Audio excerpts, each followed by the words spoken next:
Okay, so I thought that you would want to know who Marty and I actually are. We've been Western Region field reps for three, 3 or 4 years now. We both belong to the Sacramento Club. And between the two of us, we have done 6 inbounds, including domestics, open world, global, and a special. A special was all principals from Indonesia. We've had done 5 outbounds involving 11 clubs, and one was 3 different clubs with members dropping off and others joining. So there was a lot of coordination in that one. Chris, our tech expert, has been a journey coordinator, get that, 15 times. And we all 3 have hosted many, many times. Too many, actually, to put down. So, okay, we can move on, Chris. Thank you. All right, so let's start so this is an inbound journey training. So if it's coming to you, then you're going to be the host. So the person you're choosing is the host coordinator. So after your club president accepts the match, then the club appoints a coordinator according to your club policies, and that all differs. So we didn't put those down. It's what your club has put in your policy. The new coordinator then contacts the Friendship Force Regional Support Manager, and we've put RSM because they are referred to as RSMs frequently, but they are called Regional Support Managers, to start the communication that your club has spoken to the other club and you guys have agreed on a certain date. So then you as the coordinator make contact with the ambassador club coordinator to determine the dates, the number of ambassadors, possible activities, and options. And options meaning, would they like to go to blank or would they prefer to go to another location? That you can't do both, so you're giving them an option, that sort of thing. And once you've begun that conversation, you want to start completing the health and mobility assessment and send that to the ambassador club. And I think that that is something, item number 4, that has not been done on a regular basis that we really, really want to emphasize needs to be done. And then we also want to encourage you to please read the FFI document that's online. It's a wonderful document. It is long, but it's divided up into both host coordinator and ambassador coordinator. So whatever role you're playing, you don't have to read the whole thing at once. But it's very, very valuable. They spent a lot of time in 2019 updating it. And it gives you a lot of excellent suggestions. And we did not, reproduce that for this training. We just we're giving you the highlights, and then you need to go in and read that document. Okay, next. So you start by holding a meeting, and you're going to start planning your week. So what are you going to do to entertain these people? What are you going to show them? What are the important things that you want them to see about your community? And at that meeting, you solicit volunteers for assignments. And some of the assignments generally are host recruiting, an ambassador matching to the host, a welcome party chair, a farewell party chair, a day host coordinator, preparations of the brochure, in other words, who's going to prepare the week in a brochure form of some way so that the ambassador has it and knows what's going on for the week. Are you going to do some entertainment along the way at welcome or at farewell? Are you going to prepare some gift bags for the ambassadors? And are you going to have some home hosted dinner that you need some coordination. Some clubs do 2 nights of home hosted dinners, others just do the one. And then you need to maybe appoint someone that can help you with some of the cultural customs of the ambassadors who are coming, perhaps some greetings, and a little bit about their language. A custom that I might make reference to here is my very first hosting was people from a country I won't name, but they're known for always arriving late. That's just their custom. You say that something is at 6 o'clock, and if you're at 8 o'clock, they're just getting ready for you. So we don't function that way here in the United States. So you need to let them know what time, and you may in fact have to tell them a different time than at the actual time that you want them to be ready to go. When I had these people as ambassadors, I never once fed them a breakfast because they were never ready to go. And so we stood at the kitchen sink, had some coffee. They grabbed their makeup bags and they sat in the back of the car and put on their makeup, and we got to the function on time. So that was a little different, but that does happen. You need to know that might happen. Okay. You can go to the next slide, Chris. Thanks. Okay, so during this week, you need to have a budget. So you're going to develop the budget, and you need to share the budget with your board according to your policies and procedures. And often this is just about 6 to 8 weeks before the journey begins. And you might get some suggestions from the board members about ways you might be able to save some money if you're getting low on money. And you communicate with the ambassador coordinator the fees and the activities. And if you're having trouble with communication, you need to talk to the RSM, who will in turn help you, reach them. In some cases, in other countries, they sometimes use the WhatsApp app to phone call and email. So you may want to download, and it's free, so you can download the WhatsApp. And then by this time, you should have completed and sent the health and mobility form to the ambassador coordinator.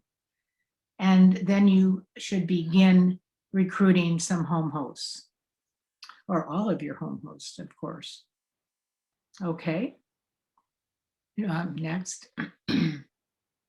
So you also need to obtain from the ambassador the list of who's coming so that your coordinator can do the matching. And then you in turn return that information after you've matched, then you give it back to the ambassador coordinator so that they know who their hosts are going to be. You continue to call meetings as needed to ensure that people's jobs responsibilities are being fulfilled. And always, always, always have a backup host family available for emergencies. And they absolutely happen. And we've had to change at the very last minute several times. Next. This is a copy of a sample budget, of which actually this budget actually is a true journey. We had 19 ambassadors. It happened in September of 2019. And so you can follow along with that. You have a copy of it now, and you can follow along, and it'll help you, with some ideas and thoughts about all the different things that you need to consider. There's all kinds of, let's look down at the very bottom where it says Railroad Museum. 17 people were going to go to the Railroad Museum that we needed tickets for. And because we had some members who were already members of the Railroad Museum and they got to get some people in free. But the other people we were going to have to pay $12 for. So that was the difference there between the 19 and the 17. However, when we got to that Railroad Museum, we had more members who showed up, or the people were just being generous and they let us in. And I don't believe we even paid for the Railroad Museum that time. So, things like that, happen and occur. And then down below where it says booklets 13 and gift bags, 11 gift bags for 13 people, or 13, because if there was a couple, we only gave them one bag. So that's the difference there. I think that's all I wanted to speak to at this point. All right, go ahead next. Okay, now the FFI website under, let's see, I think I put this down on a page. I can't find it at the moment. Talks about who you look for to be hosts. And they encourage you to not just assume that it's members of your club, that you may want to reach out to your communities, maybe some friends, even a relative that you might have as hosts. So think about that. If you're a smaller club, that would be a way to expand, that you could ask some neighbors if they would host, or as I say, with some relatives too. And you want to interview these prospective hosts. And there's also some sample questions are available in the host selection packet that FFI has also prepared. Now, I think personally, since the pandemic, that this has offered us an opportunity to truly make certain that we have selected proper hosts. And if you see, the next bullet is visit and evaluate homes as needed. We have some members who may no longer be able to host. They've always hosted, and you never ask them any questions at all because they'd always hosted. But perhaps this is the time now that their home needs to be evaluated. Not just the brand new members, I'm talking about longtime members. Are they still able to drive? Are they still able to get up early enough to get people to an activity at even 8 o'clock in the morning? Are they still able to cook and feed the ambassadors appropriately? There's all kinds of things that may have occurred and if your club has not been terribly busy, terribly active during this time, you might be surprised in the changes in some of your members. Because most people are going to be quite interested in hosting again and of course traveling if they possibly can. So this is an opportunity for you to go and see how things are going. And then for your new people, it's a wonderful opportunity for them to learn what it's like to be a host. And you can see the next bullet says, consider having an orientation session in your home for new hosts. I was not the host coordinator, but I attended all of the meetings that we had for an incoming journey. And I noticed we had 4 new members who appeared to be quite a little anxious about hosting, even though they had people in their homes many, many, many times, but they wanted to do it right. And I could tell that they wanted to do it right. So I invited them to my home and I walked them through where I place the ambassador, what I do with their suitcases. I put them on TV trays because I don't have those fancy things you get in hotels, so that they can have their suitcase up higher. I cleared out a part of my closet, but I did not empty my closet. I just moved things over, so that I had many hangers hanging in there. I went into the bathroom and I said, these items here will be gone when they come, just decorative items I had on the counter, so that there's room for their makeup bag and their shaving kit and, you know, those kinds of things. And then I also gave them, I made a recipe for a breakfast, and we had it so that I had them come at brunch time, and I gave them the recipe. And I've heard from these people since that was very, very helpful to them, and they truly appreciated it. So think about that if you can, do something like that. Yeah, I think I gave them I made scones, and I made a scone recipe, and we had juice and scones and coffee and that sort of thing.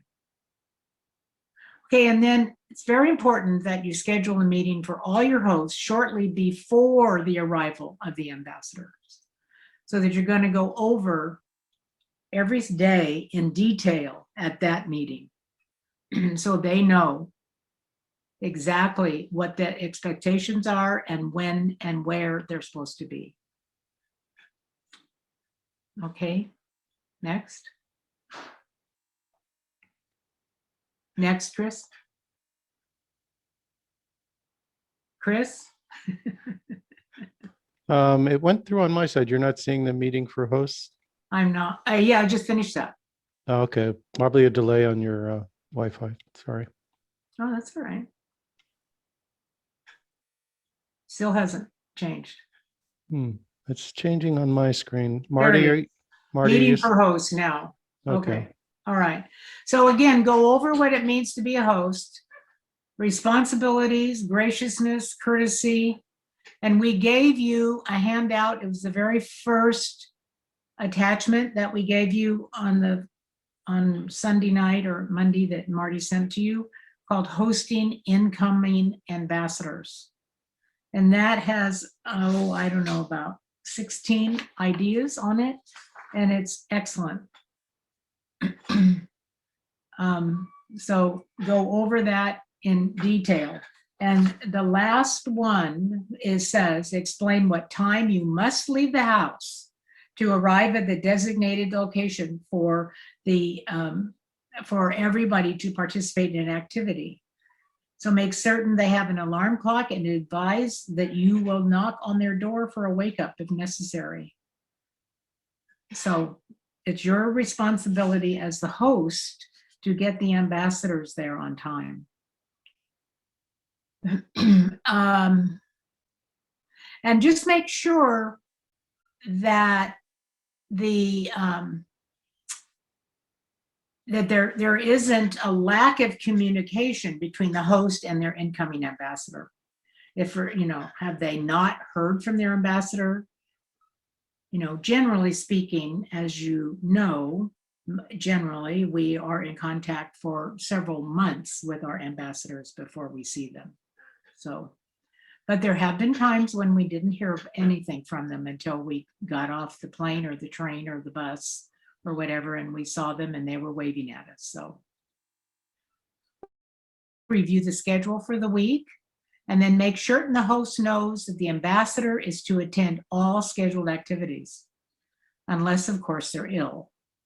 But if the host cannot attend, and occasionally that does happen, then they should arrange for a day host in advance to accompany the ambassador, so they're not left by themselves on the journey for that day. Okay, did I see a few questions that popped up, but I didn't read them, Marty? What's happened to Marty? Let's see here. Okay, someone says, is that a club creation, a hosting booklet? It is. And we write a little bit about who we are and put it in a booklet. Yeah, but that's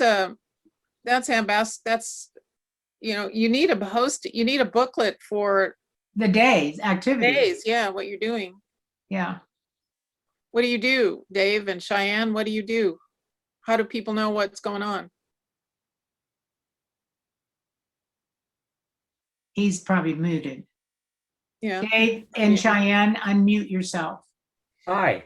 There you go. Hi.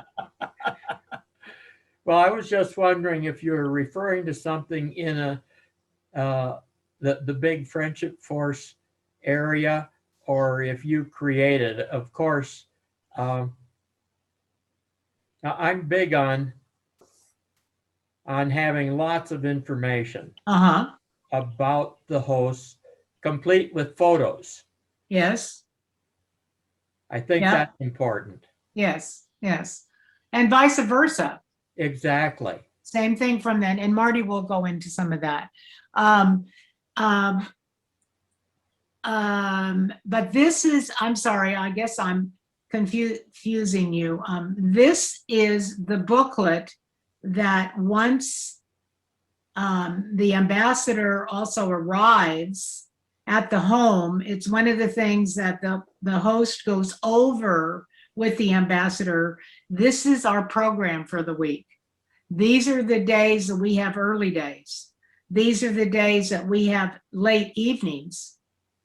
This day is like in Sacramento, we have a day that is quite long because we leave early in the morning, about 7:30. We go to Tahoe. We stop for lunch, and then we go around the lake, and we stop along the lake at different things. And by the time they get back home again, we come down a different direction from when we went up. By the time we get home, it's like 7 o'clock at night. So it's, it's around a 12-hour day. So we want them to know that that's going to be a long day. And I always suggest to the hosts on that day to pre-prepare some soup, and then you can make toasted cheese sandwiches or something, and then have some ice cream bars for dessert. Something super easy, because you've been well fed along the way. So. And then Connie from Cedar Rapids says the schedule for the week can be one page. Some Yes. clubs send the booklet via email ahead of time so ambassadors can print it if they choose. That's a good idea. And hi, Connie. It's nice to see you, talk to you. Pat, isn't there also though a hosting incoming ambassador FFI booklet on the website? I think or is that part of the On- whole 40-page document? I know there was Yeah, something it's the about, whole. It's the that's whole- part of the 40-page document. believe Well, there's so. a thing for selecting hosts. Yeah, and it talks about, Yeah, Yeah, I think there there's a is. whole section in there on hosting. yeah. So Oh, just so, absolutely. yeah, it's just so we're clear, there's sort of we've got two booklets we're talking about. One is, is the handout that FFI has, and the other one is the weekly schedule. So those are sort of making sure we're talking about the same Yes. things here. Yes. So the booklet might be pictures of our hosts and a little bio of them, but not a great deal. And then on the other side, the ambassador coordinator does the same thing. So the hosts have that information. They know who the ambassador is, their picture, and a little bit about them. Yeah. All right, and now there's something that says one of the Japanese clubs creates an artistic handmade book with information for each day, including contact information if you get lost, yes, what bus to take, etc. The pages are given the day before, and when it's all put together, it's a keepsake work of art. Well, I have no doubt that happens. That sounds fabulous, yes. Okay, and then Pat from Des Moines says, sometimes the schedules change. My host always got a notice of that on one journey, but it wasn't always passed on to me. Hosts should pay attention to this. Absolutely. That's true. Before they go to bed that night, if there's been a change, they need to know that. Yes, of course. Okay. Okay, all right, I think I finished that one then. Okay, some last minute details then. It's getting close. They're almost coming. Confirm the travel plans with your ambassador coordinator. Prepare the contact list of host families for reference and keep it with you at all times. And, you know, on that, as someone, I think someone else mentioned, Connie might have mentioned that you do need phone numbers. So make sure you get everybody's cell numbers, everybody's correct cell numbers. Make sure that you double check those. And because there's always going to be some change during the week that you have to adjust. Well, it might be in just an hour, or it might be a whole location, so. Okay, determine the meeting place for arrival and arrange for signs, balloons, banners, etc. Anything you do, whatever it is that your club does, keep doing it. Pat, we have a question back on the booklet. Okay, Katie from Cincinnati is asking, does any club ever translate the booklet? well, Anne says they do in Olympia, Washington. We included translations in the booklet for our inbound from Japan. Very nice. And we did it for Kiel when they came. We had a page in German. Oh, okay. We didn't Yeah. translate the whole thing, but we did the welcome letter from the president, I think. Okay. Fitz, were you going to say something? No, I was just going to say that sometimes we translate parts of the booklet, so you hit that function too. Typically, we would make the schedule for the day is pretty clear no matter what language you are. It's just the dates, times, Right, dates, right. and location. So that normally doesn't need a translation. And then Marla from Des Moines said that they translated one into Vietnamese. Good. Good.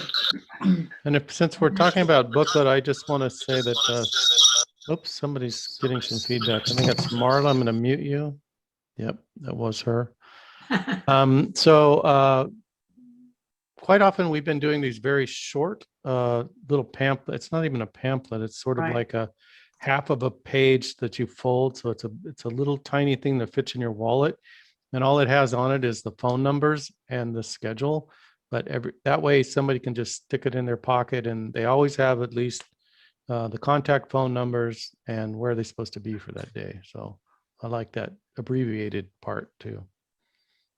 Yes, I think that came from one of our club members who went to, was it Indonesia?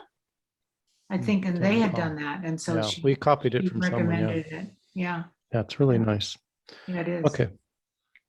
All right, Okay, you want me to go on? and yes, please. All right, so be prepared when called upon to speak. So you as the coordinator will need to welcome someone, them, I mean. Troubleshoot and resolve the issues, if possible at all. Be available for your hosts. During activity, check in with each host that everything's going well, and or help resolve whatever issue they think they're having. Be prepared to send someone home if necessary. And then relax and enjoy the week. Okay, I think you'll hear a little bit more about sending someone home with Marty's presentation as well. Okay, after the journey, submit a finalized budget to your board and or FFI if requested. Ask hosts to complete an evaluations. Thank all your committee chairs and hosts. Of course, you do all this sort of thing. And then if there's money left over, please consider paying the hosts for their mileage during the week. This is a nice gesture and the hosts truly appreciate it. So we have done that for many years, and it is because we do have generally 2 to 3 locations.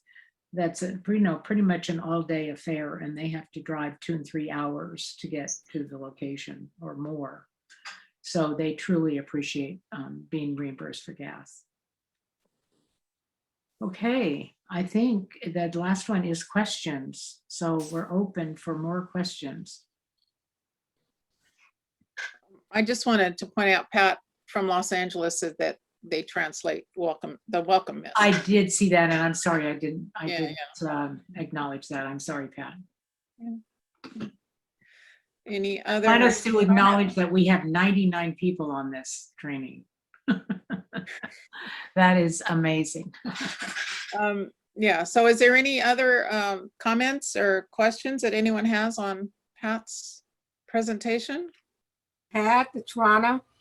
Hi. Hi.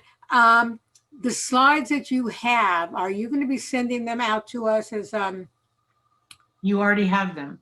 not all of them? I didn't get. I'll check, but Well, we can take, yeah, we'll get that to you. Is Rana talking about the PowerPoint slides? Is that what you mean, Rana? The PowerPoint slides? yeah, I've been taking pictures with my phone, but just Well, You- we're recording this, Rana, and the whole recording will be sent out. So- Okay, great. Thanks. I have a question. This is Patty Fitzgerald. Do you normally, if you're the host coordinator, do you normally host in your home as well as be the host coordinator?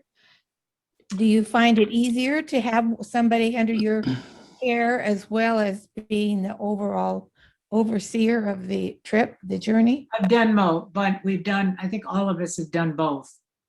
Do you think it's too complicated trying to host somebody while you're just starting You out? generally host the coordinator, Yeah. Oh, And not the always. coordinator hosts the but not coordinator. always. Yeah. Yeah. Yeah. Mhm. I would agree with Pat that in my experience and all the times I've tried to host the ambassador coordinator who's coming in, and I like hosting. I don't find it a difficulty. I don't think hosting's all that hard, actually. You just But letting people live in your house. So, But Chris, there's 2 of you. yeah, I understand, but Yeah, it's but harder there's for me, yeah. As a single person, especially if I'm hosting a couple, that was a real problem for me. So I've kind of, I'm careful that I don't, that if I can find somebody nearby that can be a host for the coordinator, but I've done Yeah. it both ways. I would hate to Um, lose out on that time with the host family over the kitchen table or the ambassadors. You know, if you're just being a coordinator, then it feels to me more like a job. I think it's so important to have that time with someone in your home that you can chat and Yeah. you don't have all those other things going on. Yeah. Yeah, this is It very- said, should planning include a service project? That's from Stephanie Turner. Absolutely, it should, if at all possible. I think that's slowly becoming something that FFI is hoping that we will be doing. And we've done 2 or 3 of those as an outbound and an inbound. We did some packing, distribution of food at a food bank kind of thing.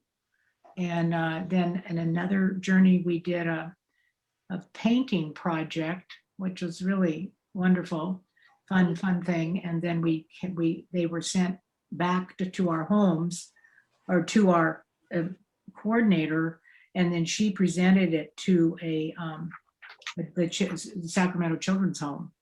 And so it's on the walls at that location. Carol from Austin has her hand up. You want to go ahead, Carol?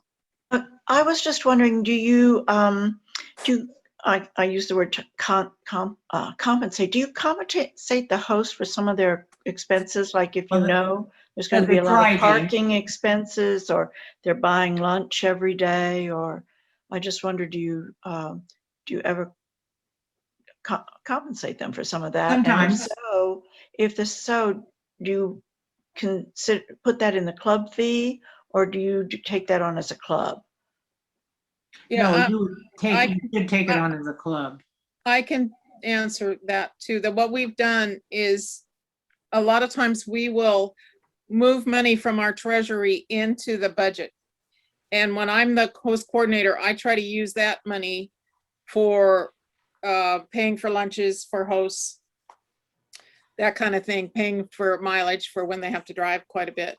So the ambassadors aren't paying for it, but it's because oftentimes we collect money for outgoing and we use that $25 to offset the expenses on an incoming. That makes sense. So yeah, we've done that. We do that. And so, for instance, the hosts wouldn't have to pay for the farewell or the welcome. We would take care of that for them, and any lunches, when they had to drive. Yeah. Go ahead. Or when you were talking about the gas reimbursement, Mhm. our club builds that into the budget. Oh, good. So that when we tell the ambassadors how much they have to pay, that's built into the budget. Because where we live, we drive probably 50, 100 miles every day, because all the things we want them to see are quite far away. Yeah. And what club are So, you? This is Lower Columbia from Okay. Longview, Okay. Kelso area, Yeah. Washington. Okay, so but you use the ambassador's money for that as opposed to the club money? Well, if we need to use the club money, we will. But what I'm saying is when we figure the budget, we budget in the about the amount we think we're going to have to pay our hosts for driving. And it used to start, we used to do it at like $25. And of course, gas has gotten more expensive. And sometimes we can do up to $50 to $75. But our club also does all the rest, as many rest stops as we can. And so have that money put into our hosting fund, or I can't think of the word, but the money that we use for exchanges for journeys, our journey fund. So sometimes we will make $500, $800 a weekend. That money goes in there, and that helps also to pay for the drivers. So I don't just think so, anybody knows what the rest stop yeah, is. Oh, it's along the I-5 corridor in Washington and Oregon. There are a thing called a rest stop, and it's a place off the highway where you can there's a bathroom there and usually a picnic area. And then before COVID, there's a little place where you can nonprofit clubs can set up coffee, Kool-Aid, cookies, and then just have we don't charge for it, but there's just a Donation. donation bucket, and then we usually tell what club I've done it with our church also, so we just have a little sign up that tells us who we are, and then if people are interested, we talk about it, of course. Sure. But usually they're just passing through, and they really, really appreciate it. The fact, especially because on the weekends you do it 24 hours, so Oh, people my. in the middle of the night. And so, Yeah. and then our members will take, I think it's 4-hour shifts that we do to, so one person isn't there the whole time. But So what you're saying is you use a fundraiser to help pay. that's right. Yeah, that's- okay, and yeah, so that's basically what I'm saying. We have a question from Larry in Baton Rouge. Yes, good Yeah. evening. This is Larry Jonas in Baton Rouge. I was wondering if maybe with all your experiences that you've had with conducting so many of these, if in your mind there is perhaps a number of people or the division heads that you might appoint to assist you in performing all this, and if so, how would you name those? a division head. Are you saying, Larry, are you saying you want what committee chairs there would be? Correct. Yeah, what are the major items that you need assistance with in developing and coordinating this thing as it comes? to Okay, well, I gave that to you on slide He already gave it to you. 5, I think. Or But I'm 4. asking, I'm just asking you, just for simplicity's sake, to off the top of your head, name who you look for, or what you know you have to have for this, say, for an incoming group. well, Well, what we do generally in our club is we call a meeting, and whoever comes gets an assignment. You know, who wants to do this? Who wants Yeah, to be I host think coordinator? if That I kind of can, Marty, I think that Larry's asking is what those positions are, not what the person is. So well, I think. is that correct, Larry?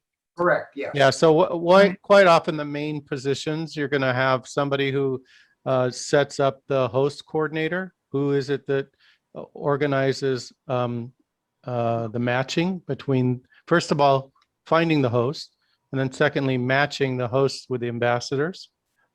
That's a key element at first. You're going to have a day host coordinator, which there's 2 kinds of day hosting so we don't get confused. One day hosting would be for what we call someone who helps the ambassador or the host family out for a specific day. For example, I have a dental appointment and I can't take care of my ambassador that day. So we would assign what we call a day host to make sure that that ambassador gets where he's supposed to be and has a good time that day. So that's a day host. We have a day host coordinator who gathers names of our membership who are willing to do that and then assigns them as that is needed. The other part of day hosting, just not to get confused with a similar name, is setting up a particular activity. So we might call it an activity chair. So that would be, say, you've got an activity that's going on a particular function for that day. And then maybe, like Pat mentioned, Lake Tahoe.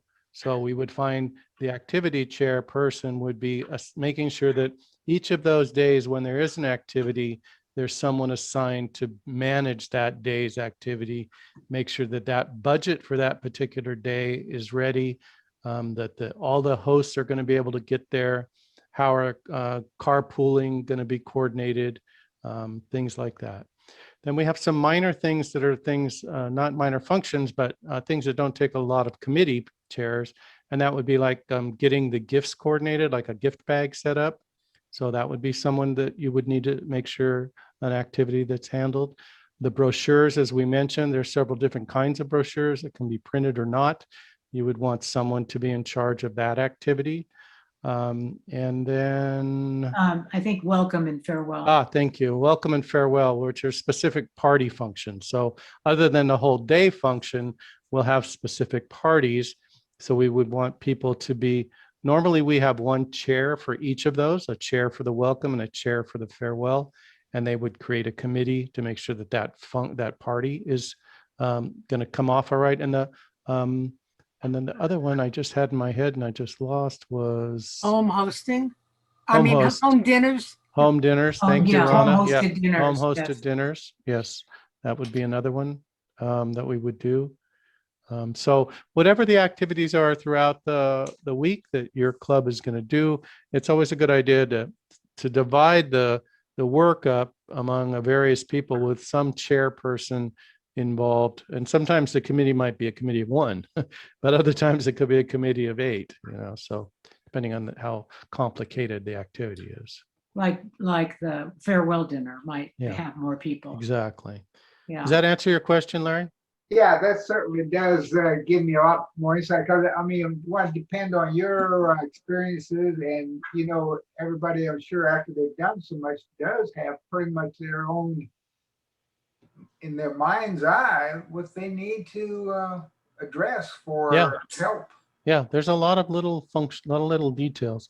Marty, there's a question in the chat, but I think it's kind of answered in your presentation. Do you want to go with that? And then we'll start off with the other questions. The Ken, Yeah, The Ken's answer- question. I mean, yeah, do you want to yeah. do you want to Well- do your presentation first and then we'll open it back up? Or do you yeah, wanna- Ken, if you could wait, we'll do that. And then, Pat Headley from Des Moines, Iowa, she's asking, I think this was the person that was talking about the extra fees. Do you tell them you were including these fees? And I think you were talking about the fees for the helping for the hosts. I don't know. Yes. Yeah, Yes. Well, you know, if it's I under the 150, you don't. Yeah, That's fine. we don't break down our fees to people. We just say this is the cost for the journey. Yeah. We don't tell them what the individual breakdown of those costs are. What we do is if there's a fee that goes beyond the standard fee, then of course we would tell them that. So because sometimes some of our full day activities may require entrance fees or an additional cost that we would ask the ambassadors to pay for. And in that case, we would break down that cost, but we don't break down the weekly fee. Yeah, and usually like what you're talking about, Chris, we've given them an option. Like, Yes. you know, we can take you to Lake Tahoe, but it's going to cost you another $25. Yeah. That kind of thing, or Yeah. San Francisco or wherever, what we're ever going to do. So, Right. yeah. Okay. Okay. Okay. There seems to be one more question. It says, it seems awkward to interview hosts in their home prior to accepting them as hosts. How do you handle it? Well, we haven't, I personally don't think we've done a wonderful job of that. And I'm hoping that we will improve on that. And I think that, just as I said, I think the pandemic offers an opportunity for us to say that before where you're not going to accept them as hosts until you go and visit them and just visit. You'll see there's some questions in the manual online that help you, you know, again, as some of the ideas that I said, you know, just because this person has hosted for the last 10 years does not mean this person is ready or able to host anymore. It's very possible that they aren't. And it is, so just visit with them and say you'll get back to them, you know, after you figured out that maybe they shouldn't be a host. On the other hand, maybe they just need a couple of suggestions and they'd be fine. So each situation is very different. So, okay, I think that's all. There was someone from the Villages I saw. Somebody asked a question. She's from the Villages in Florida. Who is This that? is Mary. I'm from the Villages, but it Okay. was not me. It wasn't you. Okay. No. From the village, yeah. All right. It might be Janet McGeehan. Yeah. It might be Janet. All right. She's from the Villages.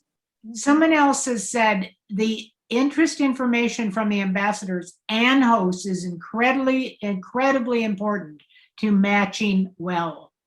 It needs to be assembled very early on to make the assignments fit. And I would agree with that 100%. Yes. You don't wait until 6 weeks before they're coming to match them up. You want to do that as early on as you possibly can. And then did I talk about the health and mobility? Yes. Okay. Okay, but because that really is becoming more and more an important piece that needs to be done and needs to be done early on. So that when you're picking your ambassadors, and Marty will address this, when you're picking the ambassadors, they know what the journey is going to be about. Is it going to be not an active journey, or is it going to be an extremely active journey? And you can't choose people who can't do it. It's not fair to everyone else. So, okay, over now. Well, there's one of the questions from Nancy S. Does the coordinator have a copy of everyone's travel insurance in case of an emergency? Yeah. I told her I'd address it. I've Yeah, answered. she's you're going gonna- to address You're going to that. address that in your presentation? Okay. Okay, we're going to go ahead and mute everybody again, so Marty can go through a presentation without that being a problem. So let me do that now. And then we're going to go up and unmute Marty. Okay, there we go. And we're going to spotlight you. All right, Marty, we're going to turn it over to you for the outbound journey coordinator training. Okay. Okay, so I'm doing the outbound part. I just like to reiterate that these are all, most of what we're talking about are suggestions. And it's methods that have worked well for our club. And many of the clubs may do things a little differently, but there are some things that are common to everything. So bear that in mind as we talk about this. Okay, next. So if you're the journey coordinator for the outbound, you are responsible for planning the journey, recruiting ambassadors, leading the experience, and being an enthusiastic and organized leader. You don't have to do this all on your own, but you're responsible for this part. And I think these are real important things to keep in mind. Next. So I have broken down the ambassador coordinator's responsibilities into 3 distinct sections. One is before the journey, during the journey, and after the journey. So what we're going to talk about first is some of the things that you need to do before the journey. Many of these topics I'll be addressing in more detail further on, but I just wanted to go through them to start off. So the first thing you need to do is establish ongoing contact with the host coordinator, the coordinator from the club that you will be visiting. Ongoing contact is real important, and you're going to discover that you're going to be negotiating dates, and especially if you're going to 2 clubs. It's going to take a little bit of doing to coordinate when you can come and how you're going to get to the second club. You need to determine the budget for the journey, and we'll be talking about this in a lot more detail. You need to recruit ambassadors. Another big topic. And then you need to select ambassadors. Now, recruiting and selecting are 2 different tasks, and that I think that's real important to remember. That recruiting is one thing, and then you, from who you've recruited, then you select ambassadors. It's not first come, first serve. It's you're selecting who you think will be the best ambassadors on this journey. You prepare an ambassador list for the host club. And this is what someone talked about in the question, how important this is to do this early. So you send a list of the ambassadors that you've selected to the club, they match them, and then it comes back so that the ambassadors and the hosts can communicate with each other. Oftentimes, you know months in advance who you're going to be staying with, and sometimes you organize things with them. So you organize meetings with the ambassadors prior to the journey. You don't just all meet at the airport and go. And we'll be talking about what those meetings should consist of. You're going to obtain copies of all passports and confirm that they're valid for at least 6 months after the journey. There was a question about travel insurance, and we'll get to that. So why don't you go next, Chris? More responsibilities. You work with the host coordinator on the travel, arrival, and departure plans and optional activities before, during, or after the journey. And this is something that many clubs organize a pre-trip or a post-trip, or they do things between the 2 clubs, for instance, if they're visiting. I led a journey about 3 years ago where we did something before the first club, and then some of those people went home, and then we did something between the 2 clubs, and some other people joined us when we got to the second club. So, you know, we organized all that beforehand.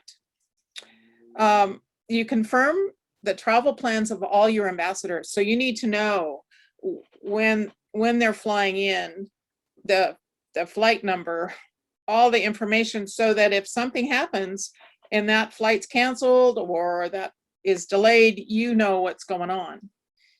You need to confirm that everyone has a travel insurance policy or a waiver. You can sign a waiver, and I've actually had I was in charge of a global, and one of the ambassadors coming in didn't want to buy travel insurance, so we signed a waiver.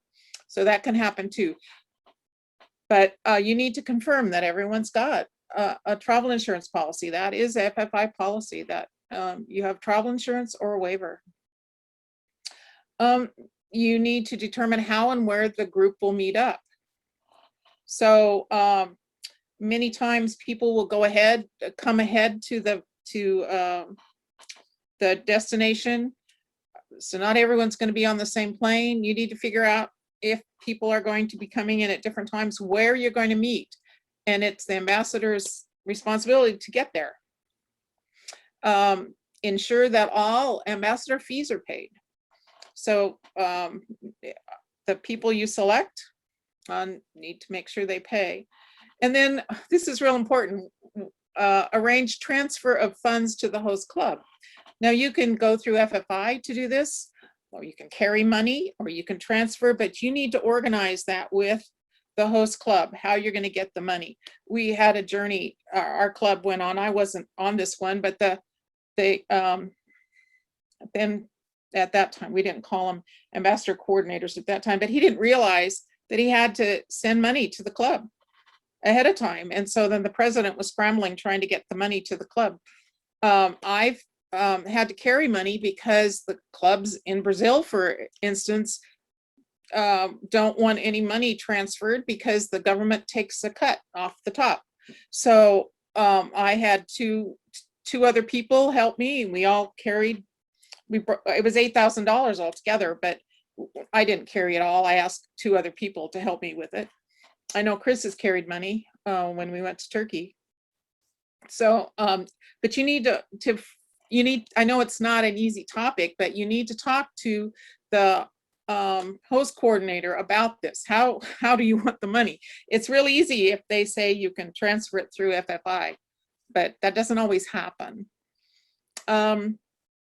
Before you leave, you need to prepare copies of all the ambassador documents. And now this can be electronic. The last time I went, I just took pictures with my cell phone of every application. So I had the emergency information.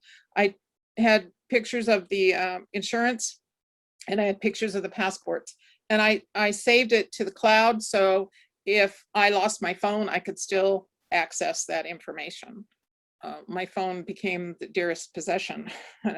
And anyway, that was a big help.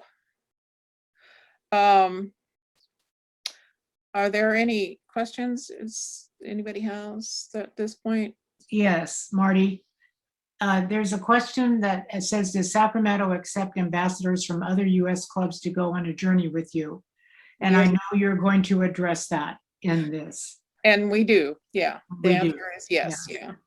And so Janet says, beware of mail wire fraud when transferring money. Yeah, if you're going to transfer money, I would advise go through FFI. Yeah, just do it through FFI. Right. Yeah. The other Marty? thing, yeah, go ahead. I'm sorry, Marty, I don't have a question, but just a comment. We were talking Okay. about making sure that you knew the ambassador's travel plans, and so you could all meet up at the same spot. One of the things I always like to make sure I have is the location of where the ambassador will be the night before the event starts, because sometimes they're traveling on their own and you may not be able to reach them via their cell phone or internet. But if you know which hotel they're at the night before, you can always leave a message at the hotel and say, hey, tell Susie that this has changed, because things change. And Yeah. so just a little comment to be real conscious of your contact information for those people who are traveling.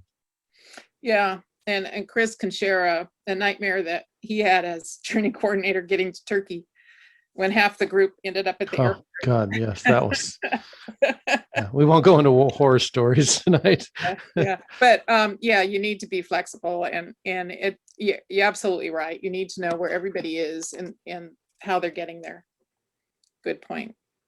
Okay, someone suggested setting up a WhatsApp group, and that's what we've been doing too. Yeah. All right, next. So how do you get started? Well, and and Pat mentioned this too, so after your club president accepts the match, then the club appoints a coordinator, however it's done. And again, just as in the inbound, make contact with the regional support manager or the host club contact to start communication. And oftentimes this is the president. When you first start out, it's not necessarily the coordinator. Maybe they haven't appointed one yet, but it's real important to get that going. You need to make a to-do list and check off everything as it's accomplished. It's really important to have a to-do list because there are so many little tasks, you know, like the getting the insurance and getting the passports and getting applications. There's just so many things.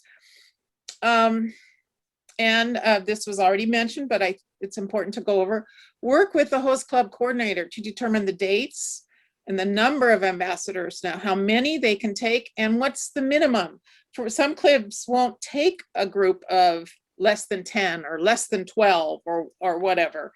And if that's the case, then there's a number of things you can do. You can work with another club to see between the two of you if you can get a minimum. And then there's also a maximum. And these are not necessarily hard and fast. I was a coordinator where we had too many ambassadors, and we asked if we could stay, some could stay in a hotel, and they said yes, but it turned out that they made room for them in the end. We had 5 ambassadors in one house, but it worked. Big house, though. So it's, you know, you need to be flexible and work with that. You need to talk about possible activities that you could do before or during the trip, during the journey or after the journey. Some clubs will help you organize trips. Our club went to Cedar Rapids and they helped and took us to Illinois to, we were going on to St. Louis, but they took us to to see lots of Lincoln, the Lincoln Tomb in Springfield. That's where we went, to Springfield. And they helped organize it with us. We paid for it, obviously, and it was after the journey itself. But those are things that can be organized. Marty, someone wants to know if you have a list of those to do. Actually, that's Ginger from Honolulu. Actually, there is a list in that In the document. the manual that Pat talked about. It's on our references at the end, but they have a pretty good to-do list in there. Yeah. Yeah, good. Well, and we're going to be going over a lot of stuff here, and you can just take some of the things that we talk about on this, you know, on these slides too. Marty, I want to interject something here. It used to be that FFI gave you a date of your journey. And it truly was only a suggested date, but everybody took it as the gospel. So now they no longer give you a date.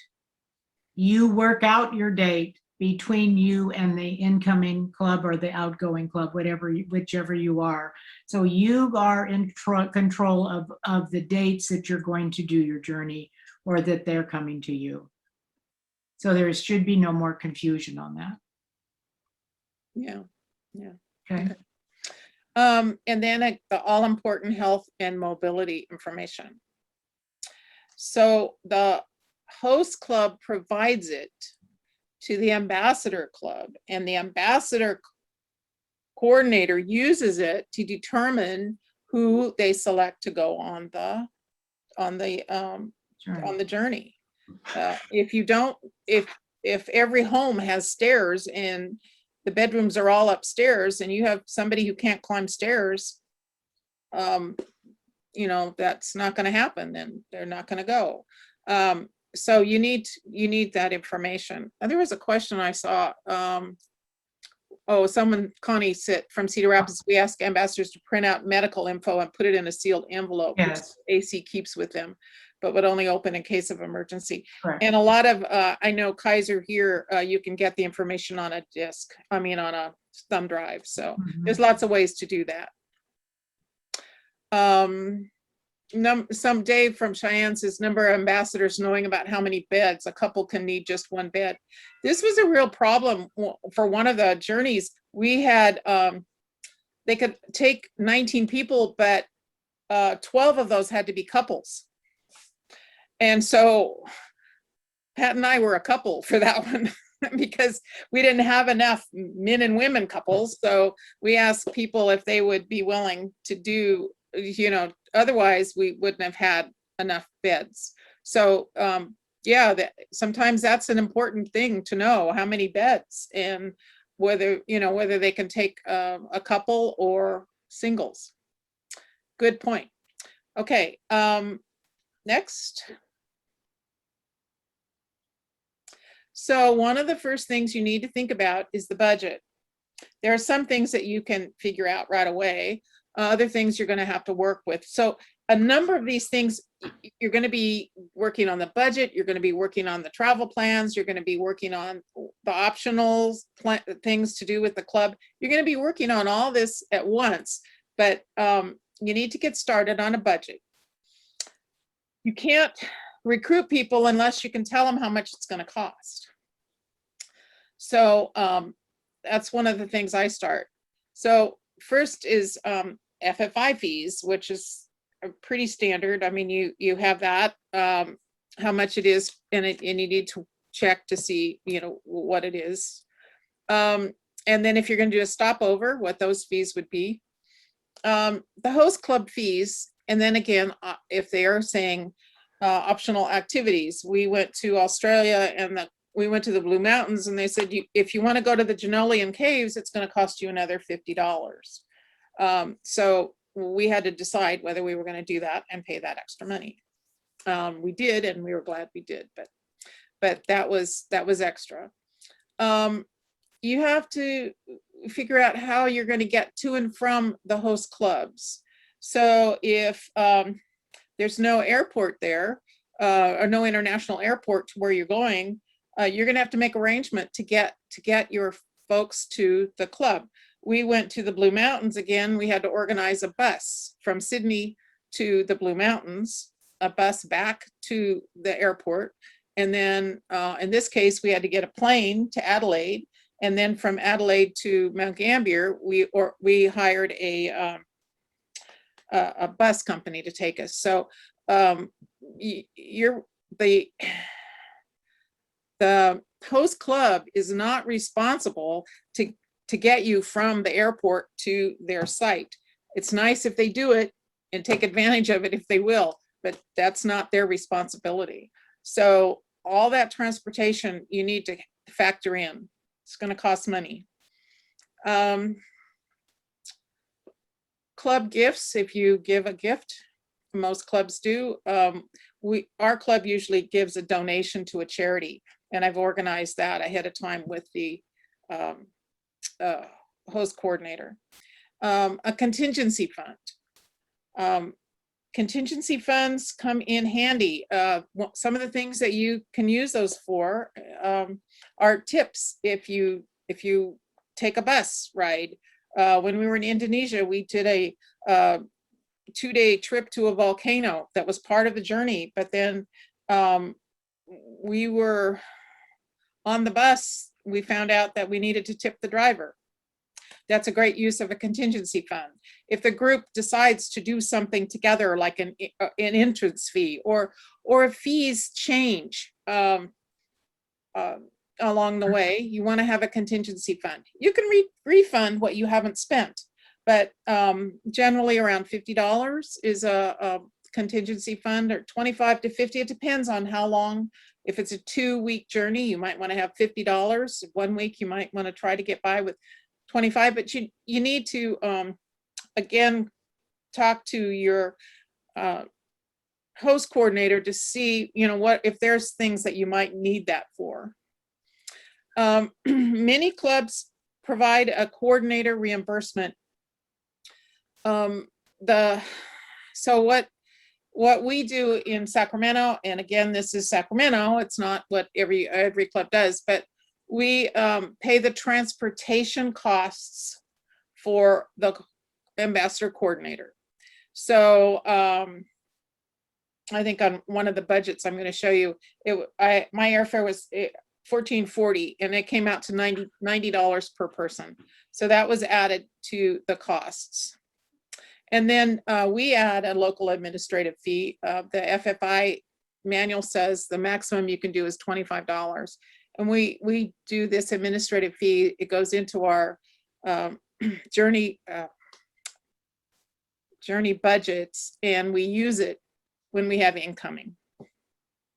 So that's just a real quick step. And I've got a copy of one coming up next. Submit the budget to your board prior to the journey.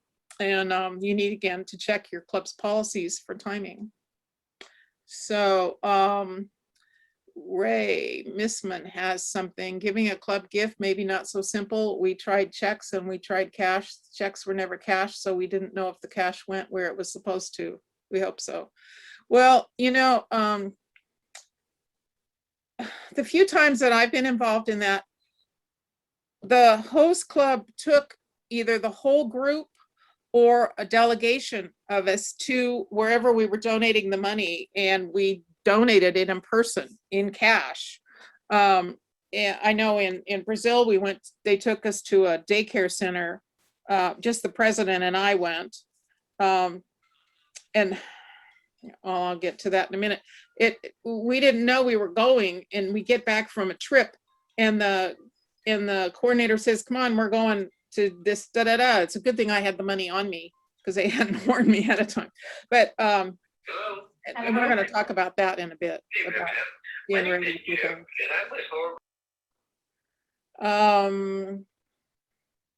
Okay, so next, and this is a sample budget. It was this happened, I think this was Australia. We went to 2 clubs and we had a 2-day stopover.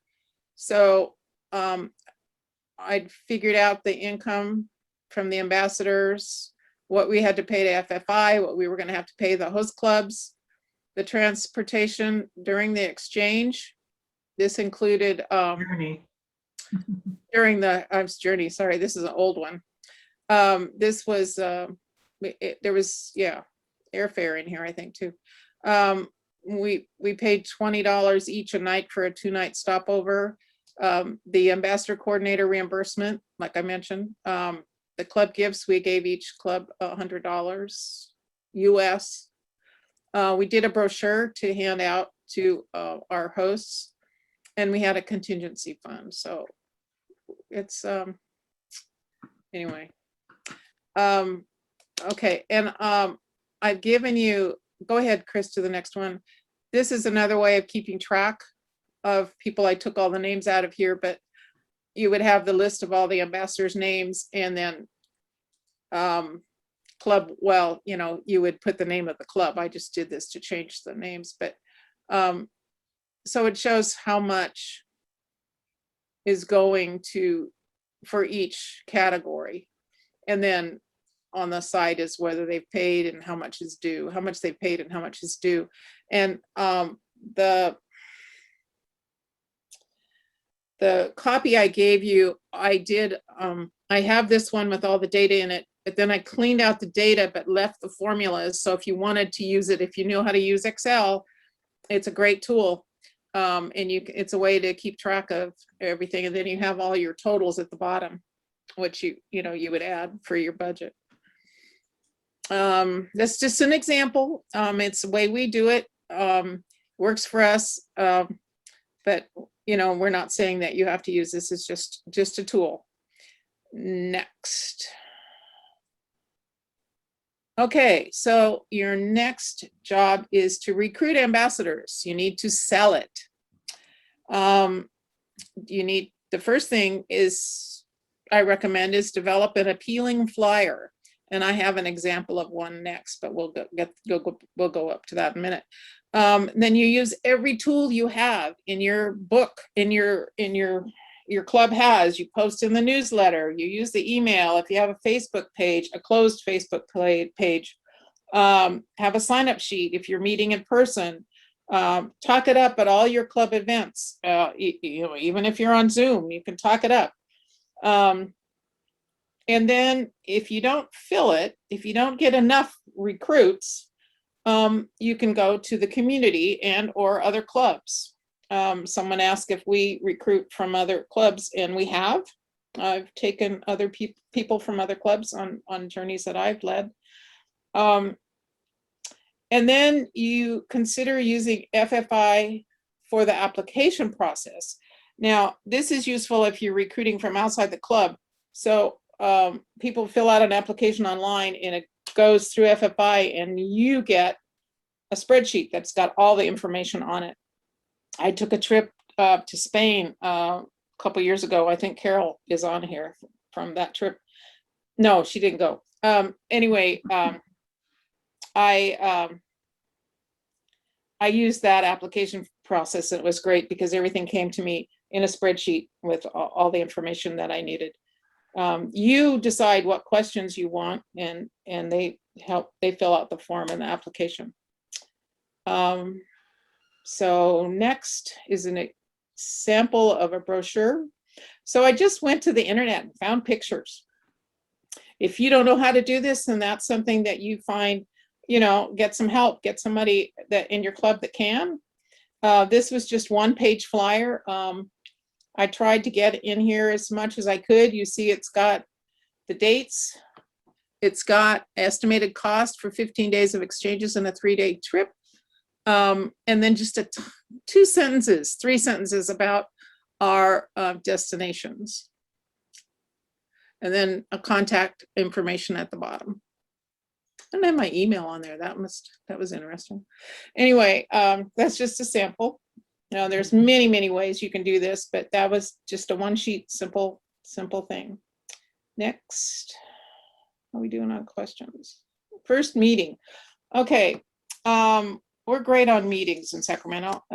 So we're going on a journey, and the first thing that I would do is call a meeting of people that are interested, at least 9 to 12 months before the journey. So you've started to recruit, you got some people interested, you know some things about the journey, but you haven't quite got everything all gelled.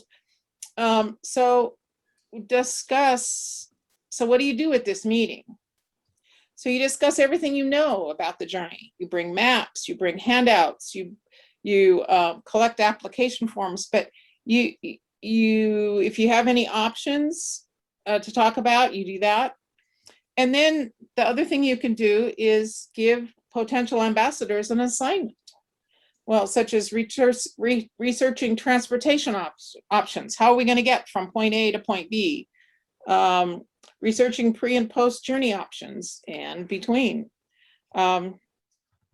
Next, determine the journey opportunities if the host club provides the options. So somebody can help with that.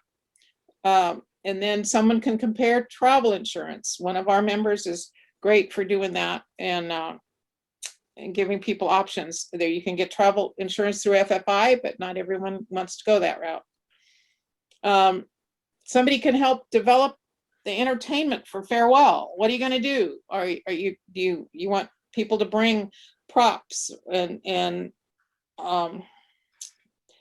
one time we learned some dance steps, so we had some practice sessions for dancing. Another time we all wore the same scarf, and somebody made scarves and stuff like that.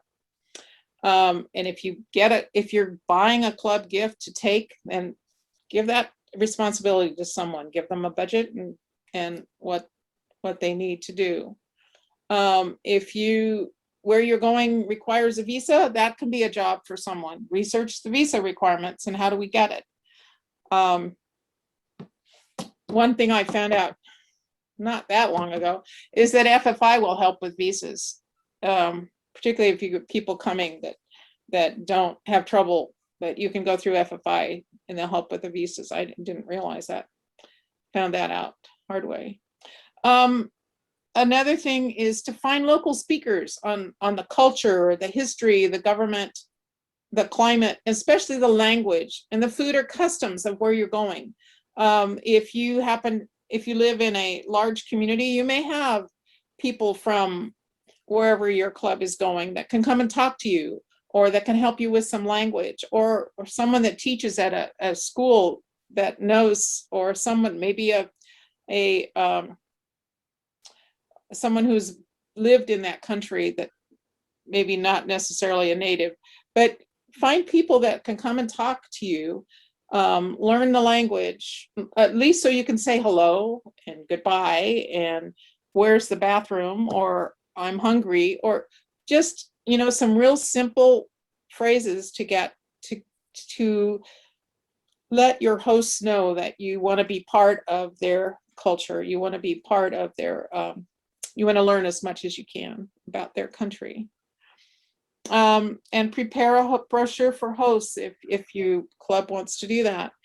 That's just some information about the ambassadors that would be going on this journey.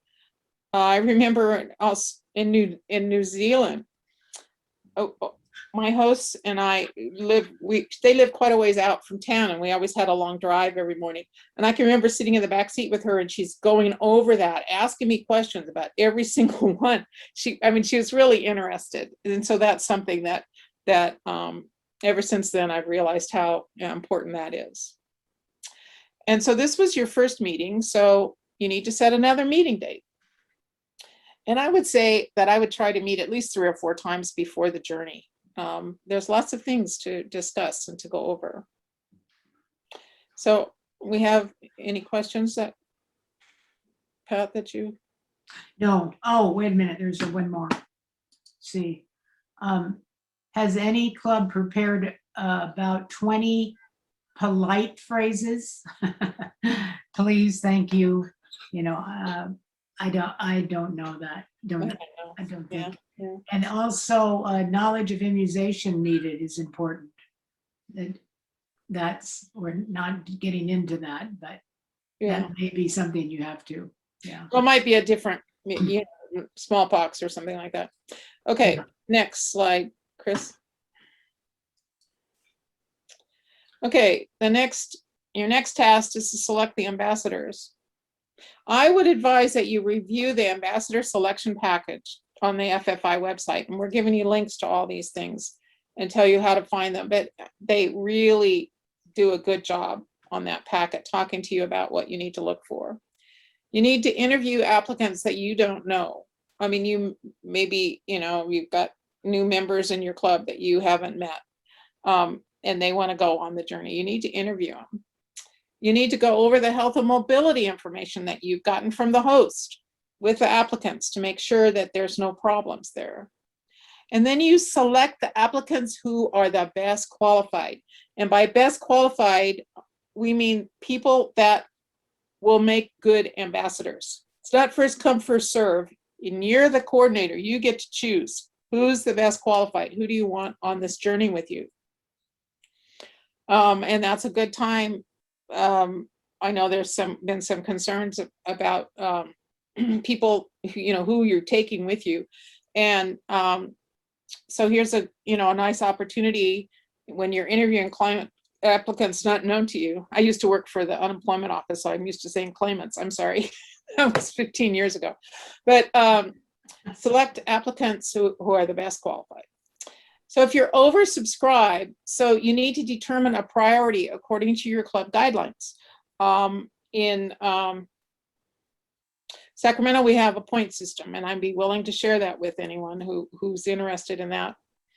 But however your club does it, if it's undersubscribed, then you need to advertise outside the club and on the FFI website. One of the things that clubs in our region do is they reach out to they advertise among the clubs in your region. Or a lot of times they'll go to the field rep, and the field rep will send it out to all the other field reps in the United States. There's lots of ways to do that. But one thing that's really important, and this is definitely an FFI must, if a journey is not full at 100 days prior to the departure, the journey must be listed on the FFI online journey catalog. So the definition of full is at the maximum that the receiving club will take.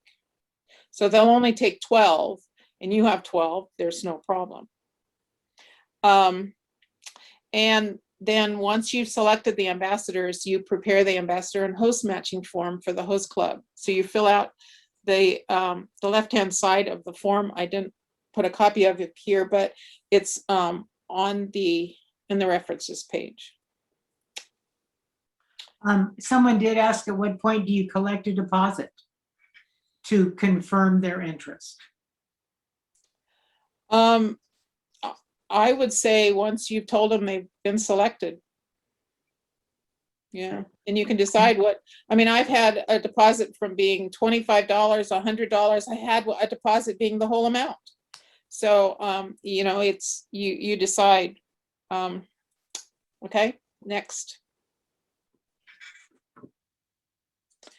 Okay, then the next meeting. Now, by the second meeting, hopefully you've got your ambassadors chosen. So you want to get some feedback on the assignments that you gave. And this is a little tricky, you know, if you gave people an assignment and they weren't selected. So, you know, this is one of those little, which comes first. So Is your deposit non-refundable? no, Okay. Depends on your policy and depends on how far out it is, how far out, you know, if it's non-refundable 60 days, less than 60 days usually. Well, that's it. That's why you get travel insurance.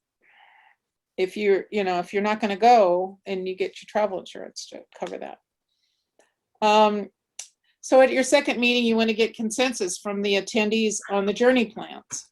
So if you have options, you want to get some consensus. You want to talk about what you want to do. Do you want to have an optional pre-trip? Or do you want to, you know, are you going to make anything mandatory? You determine the arrival and departure plans. So you need to start working on that. Everyone meets at the airport at 3 o'clock, whether you're coming in on a plane or you have to get to the airport some other way, whatever you're going to do.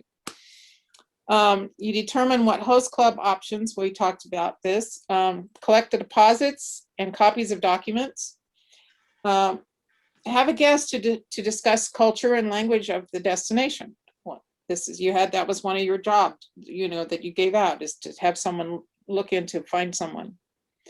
And you set the next meeting date. Try to meet at least 3 or 4 times before the journey. So this is the second meeting, and then next is, we'll just go to the next one.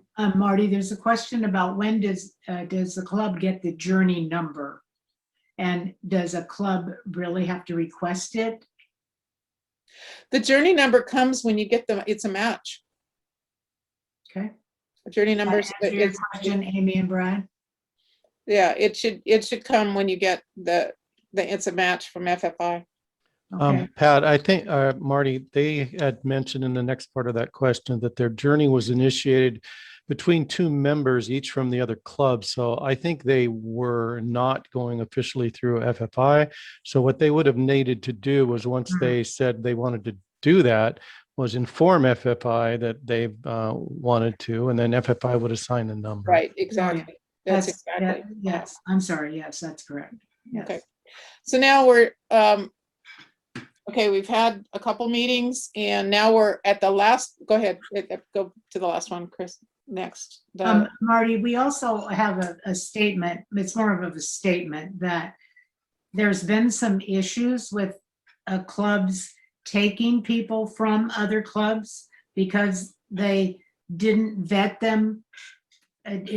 You know, they thought they vetted it, but they didn't. Again, I think that this pandemic has provided us the opportunity for better vetting, because we can use this format.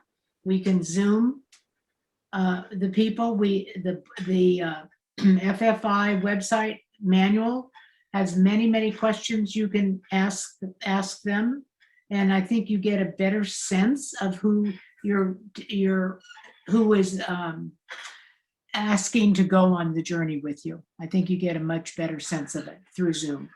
Pat, I want to follow up on that with Ray had a comment about Mhm. making sure that people who are not part of your club who are going to join you don't miss out on some of the meetings and information. Oh, yes. And that ties right in with what you're saying. Now, I think it will be easier for us to do Zoom meetings and make sure that those people in a distant city can be participants in the regular ambassadors Sure, meetings. And then the other part of that, I would just make sure that the ambassador coordinator is giving all the data to that person and questioning them to make sure they understand what their responsibilities are. Right. Mhm, Right. mhm. So we're now to the last meeting before departure, and this can be, you know, a couple weeks before, a month before, wherever you feel comfortable. So you need to finalize your entertainment plans. What are you doing for farewell or welcome? You discuss the ambassador's responsibilities and etiquette. Now, this is really important because the first one is participation. You're not going on a leisure trip. You're going on a journey, and you have some responsibilities, and one of those is to participate. If you have something you want to do at the destination, you go before or you stay after. Or if there's going to be a free day and your host is willing to do whatever you want to do, that's when you do it. You don't skip out on any of the Planned it. required activities. Yeah. You need to talk about name badges. You know, it's important to have name badges every day. Are you going to wear shirts, club shirts? Are you going to wear them at the airport? Are you going to wear them when you get your photos taken? Do you have caps? What do you do about hostess gifts? And just some of and this is where you really talk about what the ambassador's responsibilities are. Your guests in someone's home, you don't treat them like it's a hotel, that kind of thing. You just have some real frank discussions with your ambassadors about what's expected of them, what deportment you expect. Again, confirm arrival and departure plans. That you can't do that often enough. And then if you've got anything missing, like if there's any travel insurance missing or travel itineraries, that you collect all that stuff. You continue your culture and language presentations. And then I just threw this in, discuss options such as a rotating daily journal or having a photographer who's going to be the official photographer, and you assign them as appropriate. Many times each person will take a day and they write a journal about what happened, and then we put them all together and we've got a report back on the trip. And so that's kind of a fun thing to do. And it's not so onerous because you're only doing it for one day. Those are just things. Next. Okay, during the journey. So you've got everybody there. So what you, as an ambassador coordinator, is at all times you have to have available copies of the ambassador's passports, insurance, and emergency information. Now, this can be either in paper, in a binder that you carry around with you, or electronic on your phone or your iPad, or however you're comfortable with it. Be prepared to speak at the welcome and the farewell, and at other events, such as meeting the mayor. Now, I got sidelined that's not the right word, but I got blindsided one time. We were in a country, and the woman, my host, who was the coordinator, and I and another ambassador was staying in that house. I thought we were going to a bank, or we were going in there, and we stopped on the street and we did some things, and then she took us into this lobby, and here were all the other ambassadors. And I said, "Oh my gosh, what's everybody doing here?" They told me we were meeting the mayor. Now, I was the coordinator and I didn't know.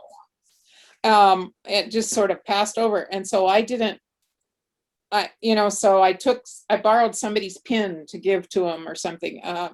Anyway, they had gifts for us. It was, and you had to be able to, say something. It was in another language, and I had learned enough of the language to give a few words in that language, but I was so thrown, I couldn't do it then. But so you need to be, what I've since done is I go over that program, if you have it ahead of time, with a fine tooth comb and decide what I need for each one. And I'm always carrying something, extra pins or something with me. So if I need it, I've got something to give away. You need to check in with the ambassadors often to see if everything's okay. So you need to do this discreetly, you know, just sidle up to someone and say, how's everything? Is it okay? Don't just announce, well, everyone, how's your host? I wouldn't do it that way. I would just be very discreet and quietly ask people if things are okay. Be available so that your ambassadors know they can come to you if they're having issues. And check in with the host coordinator often. And now if you're staying with them, that's perfect, because you know, every day you can talk about issues and try to figure them out. We were talking earlier about, should you have the host coordinator, ambassador coordinator stay together? It's very helpful. And I've done it both ways. I mean, it works, but you know, it's easier. And resolve issues as they come up. This is my pet peeve. Ensure all ambassadors are picked up after events. You're the last to leave. I was left in a parking lot in the rain in France once. I was left in Indonesia, where the bus driver that had driven us stayed with two of us who host drivers hadn't come, and the coordinator had left. And we waited about 20 minutes, and it was pretty nerve-wracking to be left. So the ambassador coordinator is the last to leave for everything. You want to make sure all your ambassadors are safely off to their homes. You need to track the finances throughout the journey and keep any receipts. This is where the contingency money comes in, if there's receipts, if possible. In case of an emergency, you need to complete a journey incident form. And I'm going to talk about that in a second. And then finally, be flexible and have fun. If everything goes well, you will have fun. If you have challenges, then it may be a little challenging, but you'll get through it. Got lots of people to help you. So next. So I just want to take just a real quick minute, and then we're almost done. Emergencies. So if something happens, you need to take appropriate action to provide immediate assistance, and then you're supposed to notify FFI within 24 hours if possible. And there's a form to complete. It's a real simple form. It's like name and what happened. But what is an emergency?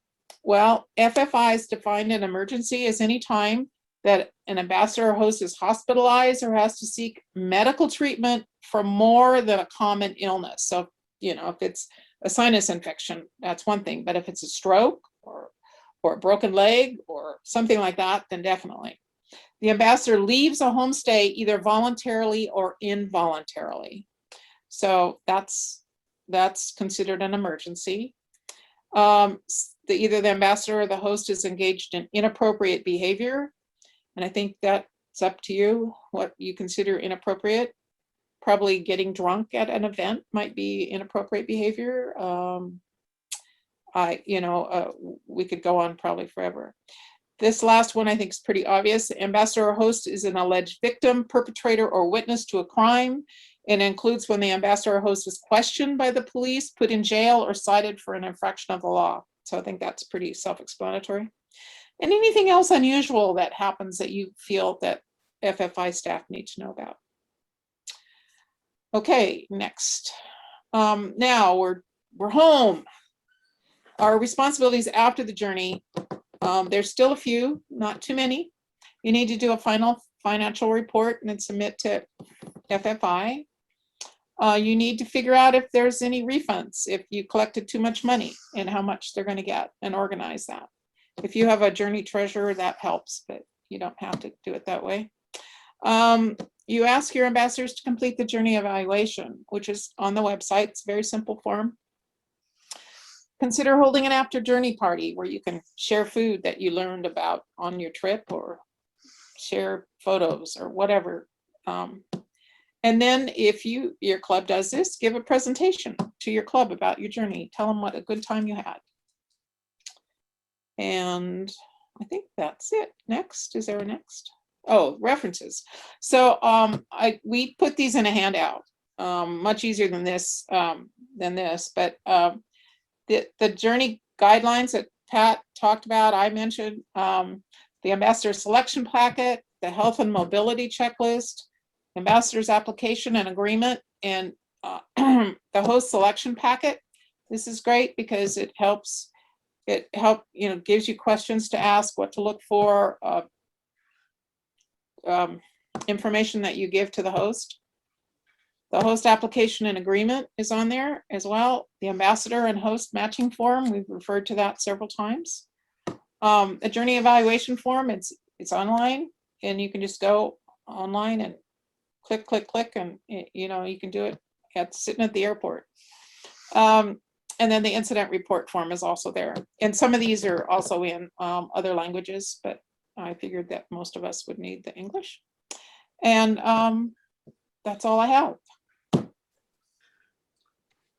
One person asked, let's see, where did I see that? Wait a minute.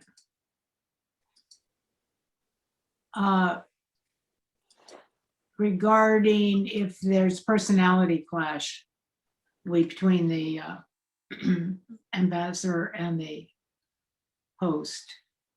Have we ever had that happen, and what did we do about it? I haven't had it happen, but I don't know, have you, Chris or Pat? Well, I had an incident once. It wasn't really a personality clash. It was more of a culture clash. And I had a very new ambassador who was from a German background and very specific on their time, who went to Chile where time was flexible.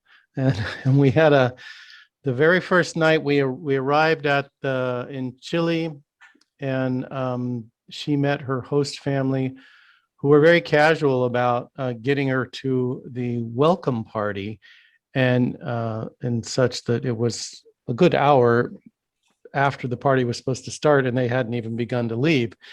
And she was beside herself and she couldn't communicate well in her Spanish. She didn't have very much Spanish, and it just threw her. So at the welcome party, she came to me in tears and said, I can't stay with this person. This just isn't going to work. And so I went to the host coordinator, and we found another host family. And as Pat mentioned, having a backup host family is really critical. And we put her with someone else who was more time sensitive and can communicate better, had more English skills, and she had a great time. But in terms of personality clashes, other than that, more of a culture clash, you don't always get along perfectly with people. Sometimes you hit it off and you become friends for life, and other times you just have a week together and you may not share much. So I think that's where it's real important to keep the communication open and work with the host coordinator. And so when you find out about those things, you take care of them right away. I agree. Yeah, that's the key. That's Always be talking. Marty, when we did a domestic trip many years ago, and I was the outbound host, we had a problem with one of the homes not being a good house. The person was a hoarder, and there were animals running around the house like mice and things like that. And so we had to find a new host family. So that's another reason that you need some backup hosts if you can, because and it's a good reason why we should go and visit the homes that we are going to use for host families, because they did not have any indication that this lady who had hosted for years had become a hoarder and any problems that she had. Yeah. Right. Yeah. Right. Well, that happened on another journey that I was on. It didn't happen to me, but somebody that had hosted for years, his wife had died, and he just couldn't handle it. And there were mice, and it was all kinds of things. And the couple that were staying with him didn't tell anybody about it till the last day. But that's another, responsibility that all your ambassadors have, is to keep you informed of stuff like this. They can't complain about something if they don't tell you about it. Yeah. Give you an opportunity to deal with it. Yeah, I And agree. I'm one of my first ambassador meetings. I tell people, don't tell me the last day that things didn't work. Tell me the Right. first day Yeah, so I can do something exactly. about Right. it. Yeah. Right. Exactly. Well, and Marty and I had a situation where a brand new, she was a brand new member of our club, and therefore it was her first journey. And we happened to be in a home that had 4 bedrooms. And we could see that she was not doing well at a function. And we asked her what was going on, and she had mice everywhere in her house. She couldn't the sleep. house with she was mice were running staying in. across the bed. Yeah. And, Oh, and jeez. running actually on the bed. And so we asked our hostess if we could go get her, and she made the arrangements, and that's what happened. And we weren't the coordinators, but yeah. I No. want to address a point that Carol from Southern Oregon brought up about if someone drops out of a journey right at the end. She points out that let's say you have someone from outside your club who you've agreed to be joining you, but then for one reason or another, just a few weeks prior to the journey, they fall out. What's the role of the journey coordinator? And I think, your role at that point is to try and fill it as quickly as you can, of course. But FFI wants journeys full, but they're not, if situation comes up beyond your control and it's not full, you just go forward with what you've got. So, I mean, so your responsibility would be to try to fill it, but if you can't fill it, just go with what you got. Yeah. Yeah, that's true. Someone I see is asking about host gifts. Do you like to give? Well, I like to take local things. Like we have a Jelly Belly factory here. People like Jelly Bellies. We're famous for almonds. I take almonds. I take things that I've made. I take photos and I make photo cards out of them, of some of my nicer photos. And we have a craft group. Yeah, we have a craft group that makes things that we can buy and take. We take club pins and give them club pins. Any other suggestions? Yeah, for me, it's always, I have a priority level, and it starts with anything you make or was made by someone in your club. That's the first thing. Then it's something, to me, something from your city. And then it's something from your region, and then it's something from your state. And so I have a variety of things like that I bring with me. And my preference is light and flat so that I can carry them. And so preferably something that I don't have to worry about sizes with. And I bring a variety of things. And then on that level, not just as a host gift, but a host, say you're going to go to invited to a home hosted dinner or something. I always keep, whenever I have in my backpack, as I travel throughout the journey, I always have 2 or 3 gifts in there, just because you never know where you're going to show up. Or you meet a bus driver and you love the guy. He's like the greatest bus driver in the world, but rather than give him cash, you want to give him a little remembrance of your city or your experience. So I always carry stuff in my bag. Yeah, there's a shop in our tourist area that carries lots of keychains and things, not very expensive, but they have the name of the city and stuff. Yep. So keychains, magnets, things like that are really easy to carry. Mhm. But sometimes I also wait and bring, when we go shopping, or I see my hostess admiring something, or I can see that, she likes something, I try to buy it while I'm there in her city, in their city. That's not always easy. No, it's not. It's not. I mean, That's it very doesn't Japan- happen 100% of the That's time. very Japanese of you, Pat. Oh, brother. No, in Japanese, I'm Japan. I'm always worried about admiring anything, because the next thing you know, Oh, right. they give it to you. Yeah, they give it to you. Yes. Yeah. Yeah, Somebody some- mentioned small state flags, US flags. Yeah, right, those are good. yeah, those are great. And the pins and club pins, if your club has a pin, I always take probably 5 or 10 extra, because then I can give them to a driver for the day, or a day host, or a dinner host. There's something Yeah. simple you can just you Yeah. have on you. Eileen Tea talks about towels, tea somebody said. towels, Yeah. calendars. Yeah, those are good ideas. Yeah. I think it's a good point that Carol brings up and might be worth addressing is how much free time do you like in a journey?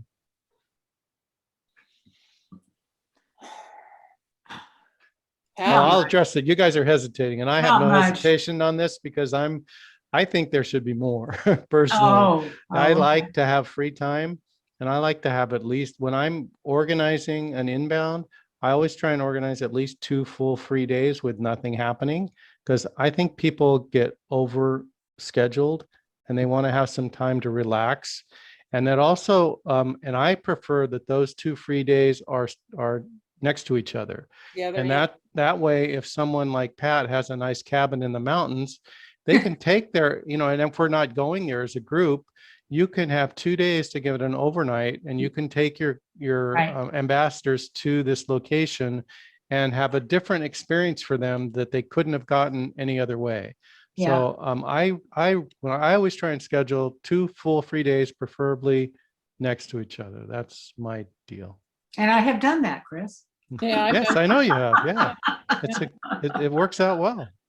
Yeah, I mean, I did it once when I was the coordinator, and another couple took the couple that was staying with me and took them to Monterey for 2 days. That was perfect because I was stressing out being the coordinator and having to see the difference, Chris, between having one person and 2 people is you leave for the day and take them off and someone's home doing the dishes. In my house, No, you do the you know, dishes I have with, to no, do no, it no, no, before. Marty, you do the dishes with them. I disagree. Yeah. We all do it together. That's the whole point. Yeah. I don't treat them like I'm their Like you're their the maid. maid, it's their like, hey, it's butler. time to do the dishes. Let's go. It's time to Mhm. cook. Let's go. And we Yeah. all do it. And I've had many times where my ambassadors do the cooking and I'm Mhm. sitting at the table watching them cook. So Yeah. I don't know that it's that much different. No, I want to get to I've another never had point that. though. Yeah. Someone was talking, let me see if I can find it again. Over free time or mountain design painting. I think it had to do with restaurants. That was it.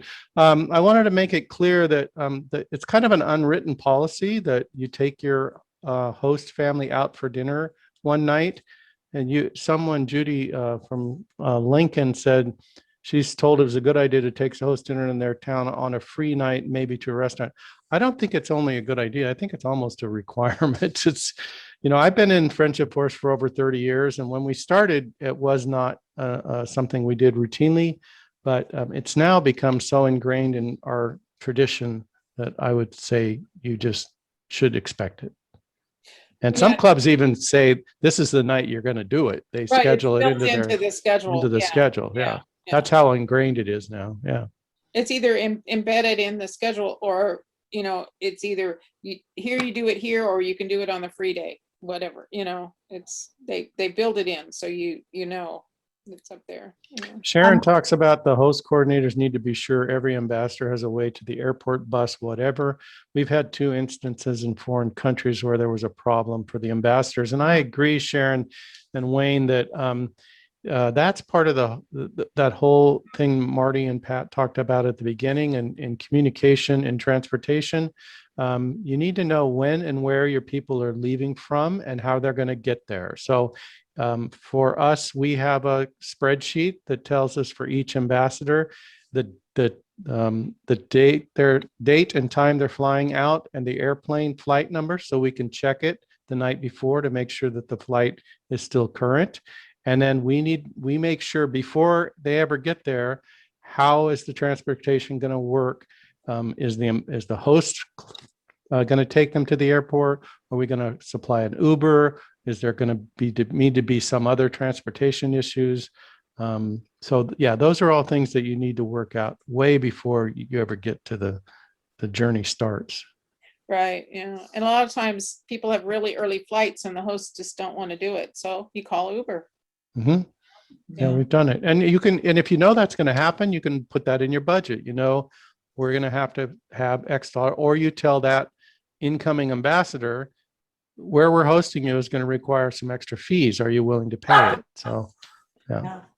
Yeah. Pat Fitzgerald, did you want to share to the entire group, your Japan story? It's very quick, I'll tell you. I went and stayed with a Japanese family on a trip one time, and I asked her if she had a recommendation for a kimono. I wanted to get a kimono to take home with me. And so she says, I got some kimonos in my closet. So she brought them out and tried them on me and put them on me, and they were in my suitcase when I got home. Right. the next day. I mean, and it was her wedding dress. It Oh, was her my. wedding kimono. I know, aren't they amazing? They're so generous. They're Oh, such a generous people. Yeah. Would never do that again. Yeah. I just want to, before too many people get off, Arlene's asking how and when will the recording be available? We had to switch this at the last minute, and we're recording on the FFI website through their cloud. So I will need to be coordinating with Allison on getting the recording. And Yeah. then I always like to do a little editing to knock off the dead time at the beginning or end. And then I will put this up on the YouTube link. Once that YouTube link is processed, I will give it to Marty, and she will send out the link to all of you who, not only you that are on here, but the people who were not able to make it. But I would expect to be 2 or 3 days, just to probably. Oh, yeah. Yeah. Sure, yeah. Yeah. And Ken says that I compliment the emphasis in tonight's discussion on the nuances of transportation. It often turns out those dynamics of logistics make a difference in the experience. Yes, I agree. And I can testify to that as well. Yeah. Yeah. Yeah. Yeah, and it's the trickiest part, I think, Yeah. of the whole thing. And I know when I did this thing in Australia, the club helped me, and they told me, well, you need to talk to so-and-so from Knoxville or wherever it was, because they came and they did this. And so I called the coordinator and we talked about it. And so, you got to do a lot of research. Yeah. to make And it- I want to just emphasize one of my pet peeves that I think Marty actually mentioned, and I just want to re-emphasize, and that's that I think everyone needs to arrive at a specific location at one spot in the host city and not be coming into the city all day long at different times. I think it's unfair for the host club to try and go out to the airport multiple times to pick up people at different times. It's very difficult for the host club to create their welcome parties or develop their programs if they have people coming in throughout the day or even multiple days. So I always tell my people, this is the date and time the journey is going to start. I don't care what you do before that, even if you're in the same city, you better be at this location at this date, this time, and then that's the official start of my journey. And then from there, we can all go on. And that allows the host club to be able to organize their day. And I think it's just I think it's rude to go the other way. And Marty talked about that this is a journey and it's not your individual trip. I just always like to say, this is not your vacation. This is a journey. You do your vacation before or after, but That's a good this point. is a journey. So we've got some people falling off. We're here. It's been almost 2 hours. I think we better let them have a go. Some of these people are in other areas and need to sleep. Question. Yes. Somebody's I- was a gentleman was speaking. I could hear his voice. No, it's a woman. Oh, I'm sorry.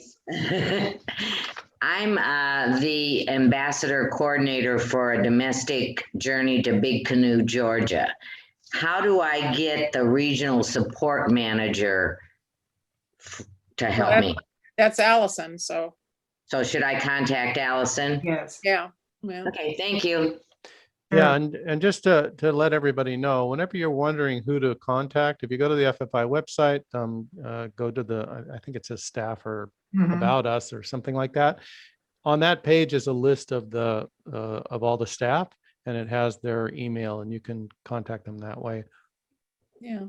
Generally, it's their first name plus the FF. Yeah, that's normally. Yeah. All right. Should we That let brought them up go? something that we forgot to mention, Pat, and I can't remember what it was. Well, you can add it in your notes when you send them an email. Well, Yeah. it's Yeah. So we Yeah. hope we didn't overwhelm you, but we also wanted to give you as much reference material as you could. And you can look, the slides are, you have all the slides too. Yeah, So, yeah, yeah. Oh, I know. If anyone wants the point system we use, let me Oh, know. the point system. Yeah, I can send you what we do, but you know, many clubs have something similar. There's a question here. It says, journey coordinators in 2020 had to be prepared to hand the canceled trips due to the canceled trips due to the COVID pandemic. It was a lot of work to undo all the arrangements, and quite a learning experience. Yeah. Mary Place has a And question. Mary Marty, has a Mary question. has a question before we go. Go ahead. Yes, I'm Mary, and I'm just wondering, are we going to have any type of a meeting as time gets closer and we're traveling more because of COVID? Protocol as far as policy, things like that? No. I've had some questions. Okay. Well, Just yeah, a question. what FFI is recommending that each club come up with a policy of their own. And Okay. I know we have a couple of nurses and someone who worked in she was a health, what was she? Oh, she was the director of public Director. health Yeah, public health. They're working on ours. So and a doctor. Yeah, So I that's think what part we of the problem recommend. is everything changes so quickly too. So Yes. it's really difficult. Yeah. Somebody asked for the point system, Marty, so I don't know if you're going to send that out to people. Yeah, I'll send it I'll just send it out. I'm Okay. gonna, when we get done, I'm gonna copy the chat, so. Yeah. Mary, are you from the Yes. Villages? I am. Yeah, well, did you ask a question earlier in my presentation? No? No, I don't Oh, know what okay. happened with it. No, it wasn't me. Okay, all right. Yeah, okay. Thank you very much, Pat and Marty and Chris. It was an excellent seminar. I thoroughly enjoyed every bit of it. I got Yes. disconnected a little bit from. Well, we have the recording theoretically, so. So, yes, anyway, it was very enjoyable. So thank you Well, so much thank for all you. your hard work. Thank you. Okay, Excellent. thanks, Penny. All right, everybody. Have a good Bye. night.